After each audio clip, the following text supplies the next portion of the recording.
దేవుడి నామానికే మహిమ. ఆత్మ విషయమై దీనులైన వారు ధన్యులు, పరలోకం రాజ్యం వారిది.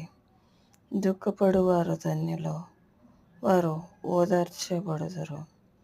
సాత్వికుల ధన్యులు, వారు భూలోకమును స్వతంత్రించుకొందరు. నీతి కోసం ఆకలి దప్పిక గలవారు ధన్యులు, వారు తృప్తిపరచబడుదురు. కనికరము గలవారు ధన్యులు, వారు కనికరము పొందుదురు. హృదయ శుద్ధి గలవారు ధన్యులు, వారు దేవుణ్ణి చూచెదరు. అయితే మనం హృదయ శుద్ధంగా ఉండాలి ఇక్కడ అని అర్థం. కనికరం చూపాలి అన్నది, దేవుడి దగ్గర కనికరం పొందాలంటే మనము కనికరం మనుషుల మీద చూపించాలన్నది. మనం ఎవరు ఎలాగా సుఖం పొందినా సభలో సహా కొంతమంది తెలివిగా ప్రవర్తించినాను మనం లాస్ అయినప్పుడు, మనం